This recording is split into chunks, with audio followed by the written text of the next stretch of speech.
Well, the situation between India and Bangladesh for the last several weeks, since the collapse of the last regime over there, has been fraught with a lot of tension.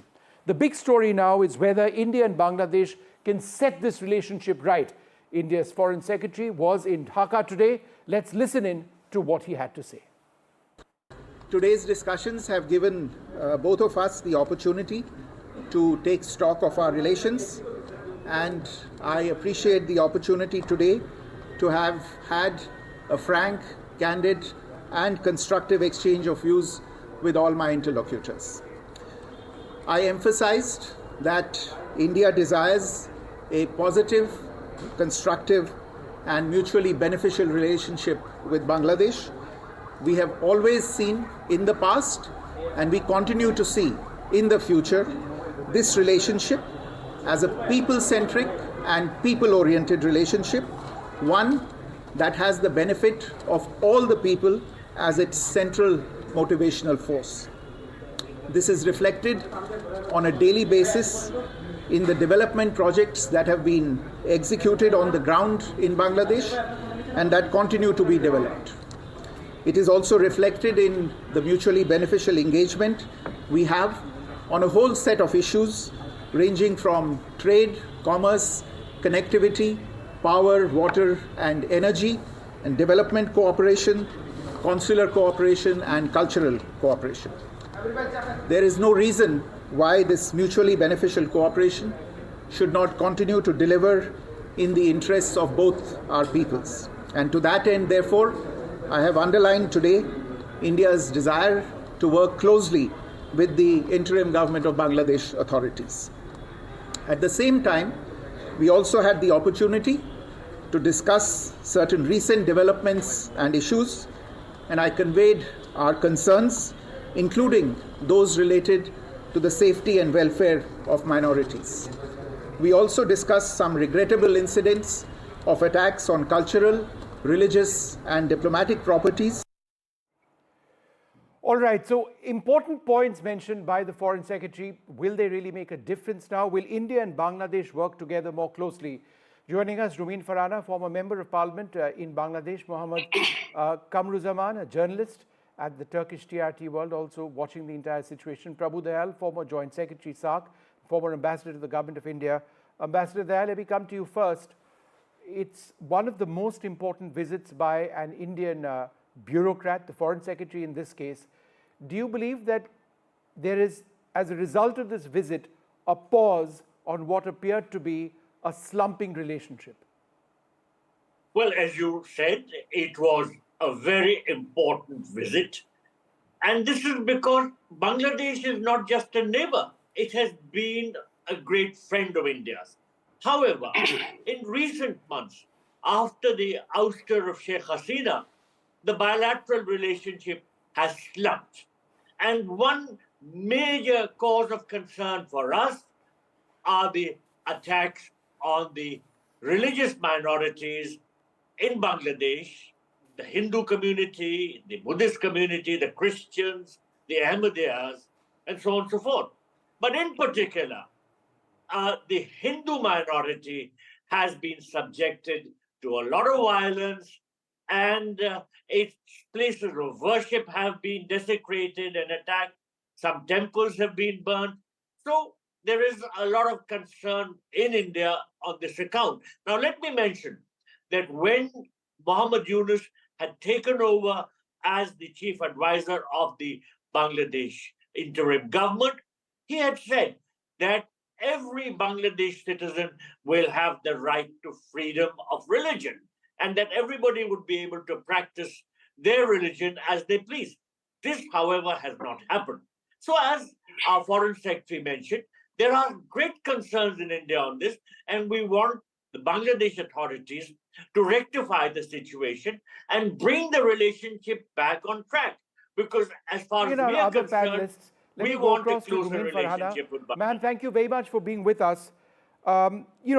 India's Foreign Secretary also discussed recent developments regarding minorities, and Bangladesh has also issued a statement saying that, look, we are looking after minorities, and I think this is the biggest area of divergence. India says that there is a great deal of evidence, not just with the ISKCON priest, but also about attacks on temples, attacks on minorities, allegations of rape, which New Delhi believes is systemic. Bangladesh says that it's not systemic. Do you believe that after this visit, there can be some meeting ground on this key issue? Thank you so much. As the speaker was saying before, that the relationship between India and Bangladesh is not just a relationship between two neighbors. It was a really good relationship, but we are really surprised what happened after 5th of August 2024. It was a people uprising. We have ousted our prime minister, but what was India's problem with that? Because immediately after that, we have seen that Indian media has been flooded with all the misinformations and disinformations. We have seen that India is using its fake videos and fake news all over in media. Initially, it was there in the social media, and thereafter, we have seen that in the mainstream media as well. So it was very unfortunate. And on secondly, we have seen that our foreign mission has been attacked in India, and no measure has been taken on that regard. So in today's meeting, our interim government has raised these issues, and we all hope that these issues will be sorted out, because you see, we are not only neighbors, we are good friends, and we believe that you can change everything, but your neighbor can never be changed. So I believe that this bilateral meeting will really help both the countries to go forward. And the Foreign Secretary of India has clearly said that he believes in people-to-people engagement, people-to-people relationship. I think that is where the Indian foreign policy should focus on, because we have seen in last 15 years, India was completely put all its eggs in one basket, and that is Awami League or Sheikh Hasina. But that therefore, after the change of regime, it was a big shock for India. We can understand that. But I think this time we can start a new journey where India will value the people-to-people relationship, and they will value Bangladesh as an independent country, where the people will get the full freedom and opportunity to decide who will be their leader and who will not. And as far as minority attack is concerned, anybody has doubted the fact that Muhammad Yunus is the leader of Bangladesh. In fact, it was Prime Minister Modi who was the first international leader to reach out to him. And New Delhi also says very much what you're saying: mutual trust, respect, and mutual sensitivity. I think, ma'am, both sides are saying the same thing. The problem is on the treatment of minorities in Bangladesh, and there is a huge concern, for example, on the priest who has been charged with sedition, and not a single lawyer was able to represent him in the second hearing. And apparently some lawyers, according to ISKCON, were beaten up, some in ICU, who did try to represent him. So therefore, there's a law and order concern as well. And it is obviously a sensitive issue in India, you'd understand that. So I think that's one of the key issues. And there are many other examples also. I can understand that. I can appreciate that very much. But may I candidly repeat that it was not the lawyer of Mr. Chinmoy who has been beaten up. The news that was all over there in Indian media, that some Mr. Raman, who was in ICU now, he was the lawyer of Mr. Chinmoy. No, he was not. Some Mr. Verma was the lawyer of Chinmoy, and he's still his lawyer. And secondly, Mr. Chinmoy is the citizen of Bangladesh. If he commits any crime, according to the law of Bangladesh... I'm not doubting that he's a citizen of Bangladesh. It's not a nationality issue.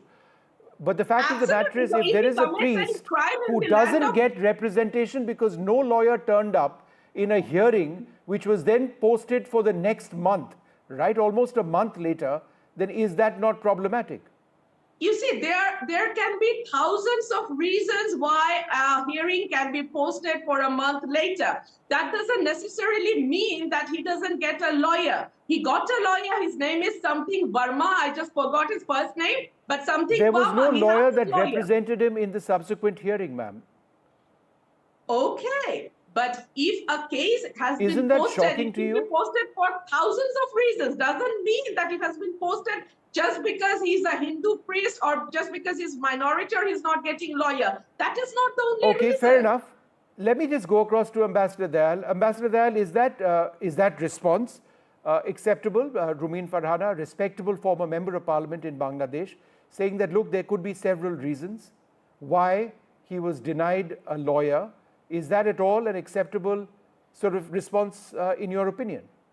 Well, I don't know why the Bangladeshis continue to be in this denial mode. You know, the distinguished former member of parliament said that she doesn't understand why the Indian media carried so many stories about the atrocities in India against the Hindu community in Bangladesh. But the fact of the matter is that these atrocities have been widely reported in the international media. They have figured in international comments. The US State Department condemned what was happening in Bangladesh. In the British Parliament, this issue was raised by a number of MPs who all condemned the violence against the Hindu community in Bangladesh. And Trump also categorically said that he condemns it and it would not have happened under his watch. So the first thing is the Bangladeshis should not be in this denial mode. Now, as regards the beating up of the lawyer, the principal lawyer of Chinmoy Krishna Das was to be Raman Roy, and he was severely beaten up. His photographs were widely displayed in the international media, not just in the Indian media, but in foreign media too. And she referred to Regan Acharya. He was also supposed to appear on behalf of Chinmoy Krishna Das. In addition, about 60 lawyers were prevented from appearing on behalf of Chinmoy Krishna Das because either cases were filed against them or some such measure was adopted by the Bangladeshi authorities to prevent them from appearing on behalf of Chinmoy Krishna Das. So all sorts of steps have been taken, and naturally, these are being questioned in India. Bangladesh must understand that unless the Hindu minority in their country is treated properly and unless the atrocities on it are ended, the idea of a fully fledged, normalized, friendly relationship will not fructify. Okay. We want a beneficial relationship. We want a constructive relationship. But if the Hindu community is treated like that, I am afraid that the hopes will not be realized. All right, just half a second. Mohammad Kamruzaman, why don't you come in over here? Bangladesh today has called for the regularization of visa services between India and Bangladesh, Indian visa services to enhance people-to-people connectivity. Do you believe that the situation right now is conducive enough for that to take place?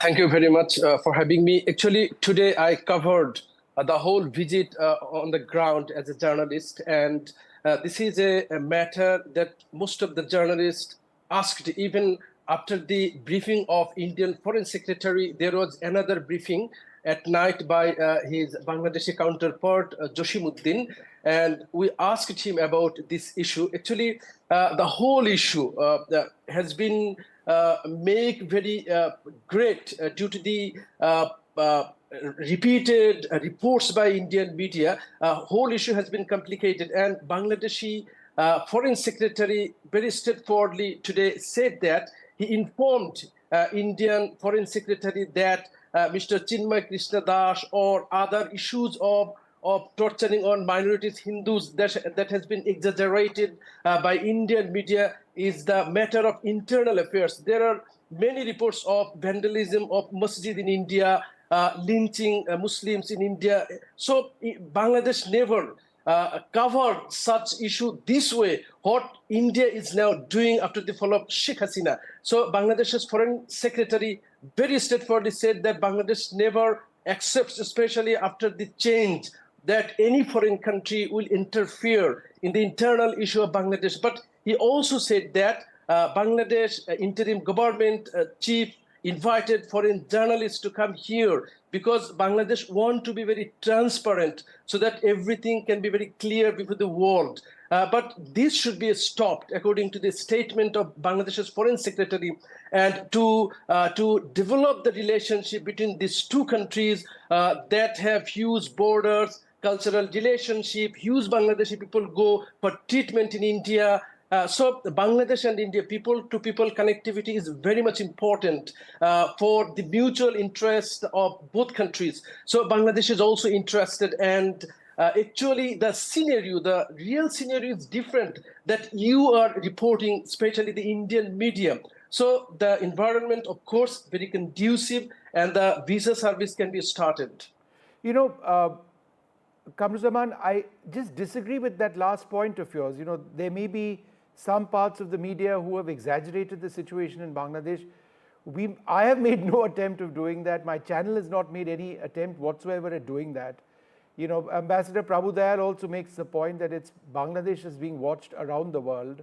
You know, there are statements made by India's Foreign Office on attacks on temples, vandalism, etc., etc. So, you know, I mean, this blanket outrage directed at the Indian media, it doesn't seem to be all correct. It's my humble submission. It's just not the case.